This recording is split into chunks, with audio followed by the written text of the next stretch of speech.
ಭ್ರಷ್ಟಾಚಾರ ಇಲ್ಲದೆ ಕೆಲಸ ನಡೀತಿದವ? ನಡೀತಿಲ್ಲ. ಭ್ರಷ್ಟಾಚಾರ ಇಲ್ಲದೆ ಕೆಲಸ ನಡೀತಿದವ?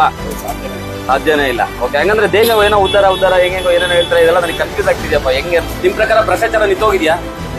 ನಡೀತಾನೆ ಇದೆ ಅಲ್ವಾ? ಮತ್ತೆ ಹೆಂಗ್ ನಾವು ದೇಶ ಉದ್ದಾರ ಆಗುತ್ತೆ, ನಾವು ಸರಿ ಆಗ್ತೀವಿ?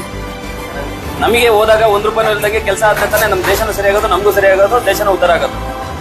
ಆಗತ್ತಲ್ವಾ? ನೆಕ್ಸ್ಟ್ ಮಾಡೋಣ. ಎಲ್ಲರೂ ಭ್ರಷ್ಟಾಚಾರ ಕಂಪ್ಲೀಟ್ ಆಗಿ ನಿಂತೋಗಿದ್ಯಾ? ಇಲ್ಲ ಅಲ್ವಾ? ಹೇಗ್ ನಿಲ್ಸೋದು ಇದನ್ನ? ಚಾನ್ಸ್ ಹೆಂಗಿದೆ ಹೇಳ್ತೀನಿ ಕೇಳಿ. ಒಬ್ಬ ಎಲೆಕ್ಷನ್ ನಿಲ್ಲೋನು ಕೋಟಿ ಖರ್ಚು ಮಾಡೋದನ್ನ ನಿಲ್ಲಿಸಿದಾಗ ಇದನ್ನ ನಿಲ್ಲಿಸ್ಬೋದು. ನಿಮ್ಮ ಹತ್ರ ಒಂದು ಮೊಬೈಲ್ ಇದೆಯಲ್ಲ, ಒಬ್ಬ ಕುತ್ಕೊಂಡು ಅಲ್ಲಿಂದ ಅಲ್ಲಿ ಮಾತಾಡ್ಬೋದು ಅಂತ ಕಂಡಿಡಿತಾನೆ. ಅವನ್ನ ತುಂಬಾ ಜನ ಹುಚ್ಚರು ಅಂದ್ರಂತೆ ಅಲ್ವಾ? ಅವನು ಹುಚ್ಚ ಅನ್ಕೊಂಡು ನಾನು ಮತ್ತೆ ಕಂಟಿನ್ಯೂ 100 ಸಲ ಮಾಡಿದಾಗ ಅದನ್ನ ಕಂಡಿಡಿದಂತೆ. ಇವತ್ತೇನಾಯ್ತು ಹೇಳಿ? ಅದು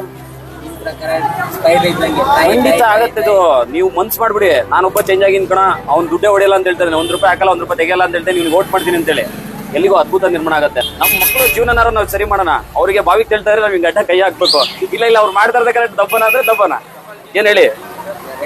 ಕೋಟಿ ಹಾಕಲ್ಲ, ಕೋಟಿ ಕೊಳ್ಳೆ ಹೊಡೆಯಲ್ಲ. ಈ ಒಂದ್ ಮಾತಲ್ಲಿ ಅರ್ಥ ಮಾಡ್ಕೊಳ್ಳಿ. ಓಕೆ. ಹೌದು, MLA ಎಲೆಕ್ಷನ್ ಇದ್ದಿದ್ದೆ, ಮತ್ತೆ MP ಎಲೆಕ್ಷನ್ ನಿಂತಿದ್ದೆ. ಮತ್ತೆ ನಿಲ್ತಾನೆ ಇರ್ತೀನಿ ನಿಮ್ಮನ್ ಜನರು ಮಾಡಕ್ಕೆ. ಜನರನ್ನ ದಡ್ರು ಮಾಡ್ಬಿಟ್ಟಿದ್ದಾರೆ. ಅದು ದಡ್ರು ಅಲ್ಲ, ನೀವೆಲ್ಲ ಬುದ್ಧಿವಂತರು. ಇದನ್ನ ಈಗಲಾರು ತೋರಿಸ್ಬೇಕು ನೀವೆಲ್ಲ. ಹೋಗ್ತಾ ಎಲ್ಲ ಚೇಂಜಸ್ ಆಗ್ಬೇಕು ಸರ್. ಹೊರಗಡೆ ಕಂಟ್ರಿ ಎಲ್ಲ ಚೇಂಜ್ ಆಗಿ ಎಲ್ಲ ಅಭಿವೃದ್ಧಿ ಆಗಿ ತುಂಬಾ ಇಂಪ್ರೂವ್ಮೆಂಟ್ ಆಗ್ಬಿಡಿ AC ಬಸ್ ಅಲ್ಲಿ ಹೋಗ್ತಾರೆ. ನಾವಿನ್ನ ಏನ್ ಗೊತ್ತಾ, ದಡ್ರು ತರ ಯೋಚನೆ ಮಾಡ್ತಾ ಇದೀವಿ.